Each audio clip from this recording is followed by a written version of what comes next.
कई माताएं व्रत कर लेती हैं, मेरा सावन का महीने में व्रत है, पूरा 1 महीना व्रत करूंगी, 1 लौंग खाऊंगी, 1 गिलास दूध लूंगी, इसके सिवाय कुछ नहीं लूंगी, 1 फल खाऊंगी, इसके सिवाय कुछ नहीं। बहू बेचारी बोल रही मम्मी शुगर ऊपर नीचे हो जाएगी, तुम्हारा बीपी ऊंचा नीचा हो जाएगा, तुम तो खाओ पियो। अब आपको पूरे महीने भगवान शंकर की आराधना भी करना है, पूजन भी करना है, अर्चना भी करना है, जाप भी करना है, कथा भी सुनना है, मंदिर भी जाना है, और मालूम पड़ा ऊपर से तुम बीमार पड़ गए। बीमार पड़ गए तो क्या मंदिर जा पाओगे? जम के तो बोलो। आराधना कर पाओगे? बैठकर भजन कर पाओगे? कथा सुन पाओगे? नहीं। इसलिए व्रत ऐसा करना जिस व्रत में तुमको भी टेंशन नहीं, तुम्हारे परिवार को भी टेंशन नहीं, और भगवान शंकर को भी टेंशन नहीं, किसी को चिंता नहीं। तुम्हारे व्रत करने से किसी को परेशानी नहीं। मालूम पड़े तुम भोजन का त्याग कर दो, इसका त्याग कर दो, उसका त्याग कर दो, सब चीज़ों का त्याग कर दो और बीमार पड़ जाओ, तो शिव महापुराण की कथा कहती है ऐसा ऐसा तप, ऐसी साधना किसी की नहीं। तुमरुका जी जब कथा कहने के लिए बैठे, चंचुला देवी ने तुमरुका जी से एक प्रश्न किया कि कथा सुनने का नियम क्या है? गीता प्रेस गोरखपुर की शिव महापुराण की कथा लेकर आना, उसमें पढ़ना शिव महापुराण कथा महत्तम।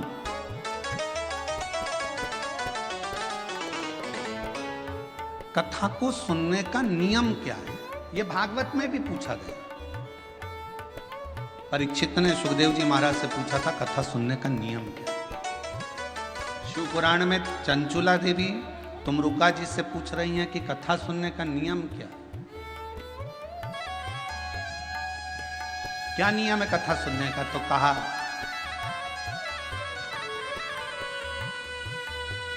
एक समय फलहार करो, शिव महापुराण की कथा को श्रवण करो, भागवत कथा को सुनो। इतना ना बने, एक समय फलहार करो, दूसरे समय भोजन करो, पर शिव महापुराण की कथा को जरूर सुनो।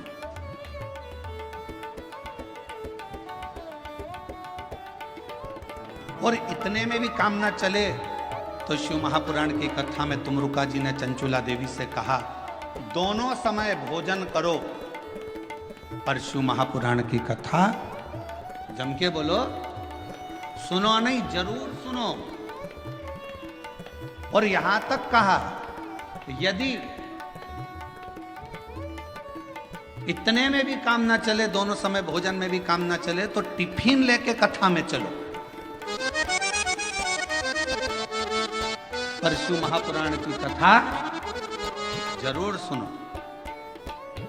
जैसे लोगों की आदत रहती है ना, वो जेब में रखा रहता है, और जैसे ही कथा में उसकी तो आदत हर 1 घंटे में उसको खाना है मल के, अब उसकी तो आदत में रहता है, तो कथा में बैठे बैठे विचार करता रहता है बस जल्दी से महाराज जी भजन गाए। उसको क्या मालूम कि ये शिव पुराण की कथा में इसमें तो एक भजन भी आ जाए तो बड़ा मुश्किल है।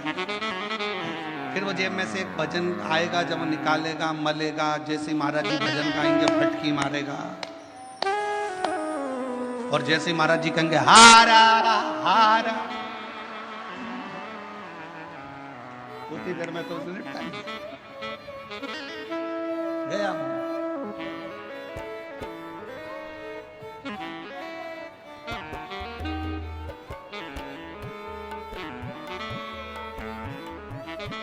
और दवा दुबू के इतनी शांति से बैठा, पड़ोसन को भी लग रहा है कितना अच्छा व्यक्ति है, आवाज तक नहीं आ रही है, उसको क्या मालूम मुंह में फंसा पड़ा है आवाज। अब ये तो शंकर जी जाने और वो जाने। उसकी पत्नी जानती थी तो उसने तुरंत कह दिया खा लिया, झूठ बोल रहे, खाओ मेरी कसम। कथा चली रही है और दोनों एक दूसरे की कसम खा रहे।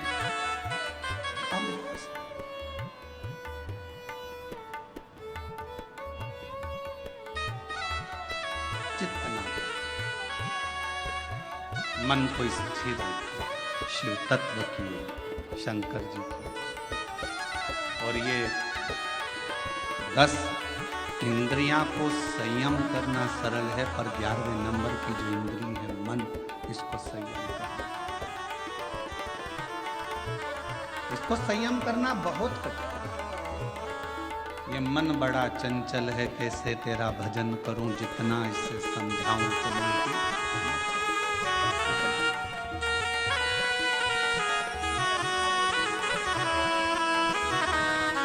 भोले तेरे चरणों की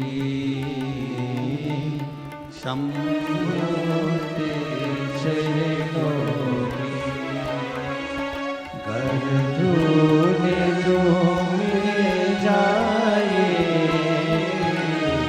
बाबा तेरे चरणों की गरजूने जो सच कहता हूँ, सच कहता हूँ, तकदीर बदल जाए बाबा तेरे चरणों की शंभो तेरे चरणों। इस मन को संयमित करना ये दुनिया का सबसे कठिन, बहुत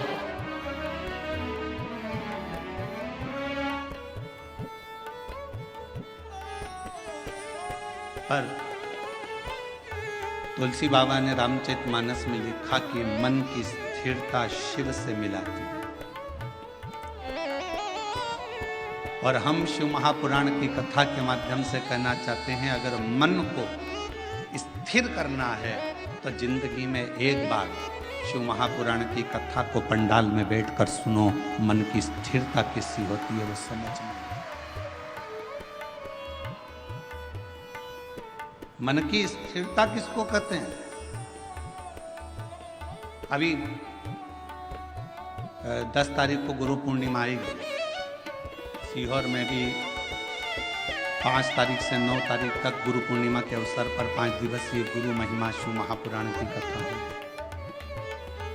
पूरा विश्व, पूरा देश गुरु बनाने की होड़ में रहे। गुरु मंत्र लेना है, गुरु मंत्र लेना है। कोई कहीं गुरु को, कोई कहीं गुरु को ढूंढे।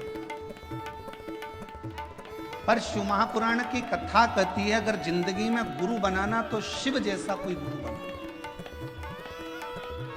शिव जैसा गुरु क्यों? बीमार था चंद्र, ससुर ने श्राप दिया था चंद्रदेव को कि तेरे को काया का रोग हो जाएगा, और चंद्र की काया धीरे धीरे टपकने लगी, काया खराब होने लगी, पूरी काया बेकार होने लगी। और जब काया पूरी बेकार हो गई, एकदम दुर्बल सा चंद्रमा हो गया, तब चंद्रमा आखिरी में पूरा गलने ही वाला था। तब भगवान शंकर की आराधना करी, चंद्र को शिवजी ने अपने मस्तक पर धारण कर लिया, अपने पास में रखा। गुरु कैसा बनाना? शंकर जैसा कोई गुरु मिले जो ये ना देखे कि आप धनपति हो, करोड़पति हो कि रोड़पति हो, आप गरीब हो कि अमीर हो, आप ब्राह्मण हो, क्षत्रिय हो, वैश्य हो कि शूद्र हो। गुरु की दृष्टि में यह नहीं होना चाहिए। गुरु की दृष्टि में यह नहीं देखा जाता कि आप ब्राह्मण हो कि क्षत्रिय हो कि वैश्य हो कि शूद्र हो। गुरु तो गुरु होता है। मेरे शंकर भगवान ने चंद्र को भी अपने पास में रखा, मेरे शंकर भगवान ने राहु को भी अपने पास में रखा, मेरे शंकर भगवान ने केतु को भी अपने पास में रखा, मेरे शंकर भगवान ने 9 ग्रह अपने पास में रखे, और मेरे शंकर भगवान ने जब भुजंग सांप, जिसको दुनिया का कोई व्यक्ति अपने पास में नहीं रखता, कौन होगा जो अपने घर में सांप को रखेगा? कोई सांप को अपने पास नहीं रखता। मेरे शंकर भगवान ने उस भुजंग सांप को भी अपने पास रखा। कौन होगा जो भूत प्रेत डाकनी पिशाचनी पिशाचों को अपने पास रखता होगा? जिसकी भाषा तक कोई नहीं जानता, जिसके बोलने का तरीका कोई नहीं जानता। भगवान 33 कोटि देवता में कोई देवता ऐसे नहीं थे जो भूत और प्रेत को अपने पास में रख लें, डाकनी पिशाचनी को अपने पास रख लें और भूत प्रेत को अपने पास रख लें। कौन? उनकी आवाज नहीं पहचानते, कभी वो चिल्ला देते, कभी वो अपशब्द कह देते, कभी ताना दे देते, कभी अड़भंग का काम कर देते। कोई भूतों को, प्रेतों को, पिशाचों को कोई अपने पास नहीं रखता। पर शंकर भगवान ने देखा ये कहाँ जाएंगे, कहाँ जाएंगे, और उन्होंने एक बार दिल से शिव जी को पुकार लिया। शंकर भगवान ने कह दिया तुम्हें कहीं जाने की जरूरत नहीं है, तुम मेरे शिष्य बनकर रहना, मेरे पास में रहना। जिसका कोई नहीं उसका शिव है।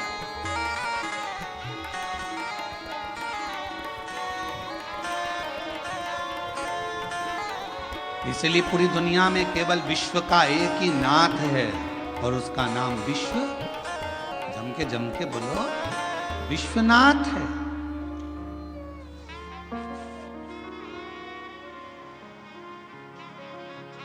विश्व, पूरे विश्व का एक नाथ। कोई भूखा ना रहे, कोई प्यासा ना रहे, सबका पेट भरा रहे, कोई खाली पेट ना सोए, ये विश्वनाथ का कार्य है। कोई भूखा नहीं।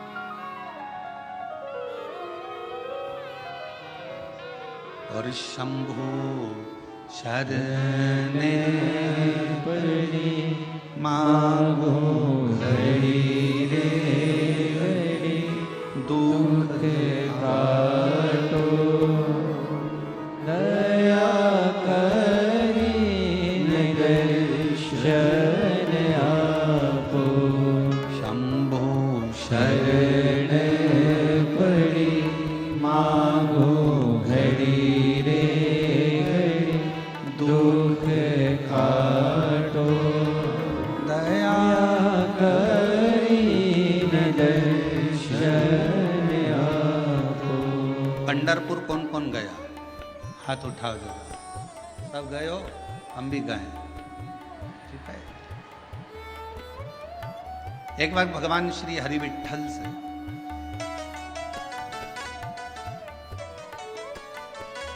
पांडुरंगा श्री हरि विठ्ठल से संत तुकाराम जी ने पूछा,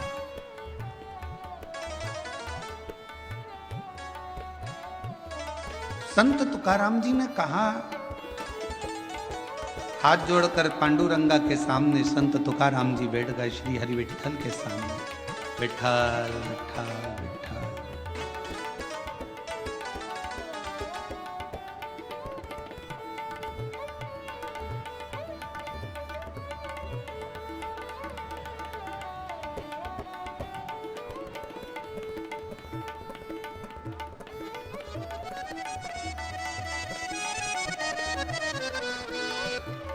तुकाराम जी,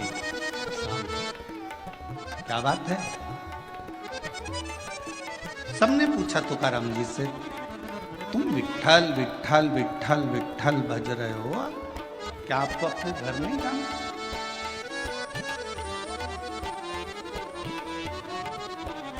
क्या आपको अपने घर नहीं जाना?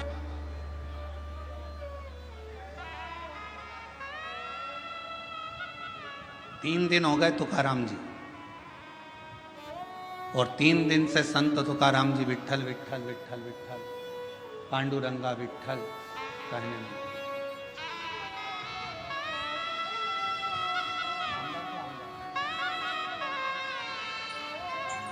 हमारे बीच में माननीय नामदार श्री संजय जी शिर साहब यहाँ पधारे हैं, सामाजिक न्याय विभाग मंत्री महोदय, महाराष्ट्र राज्य शासन थे।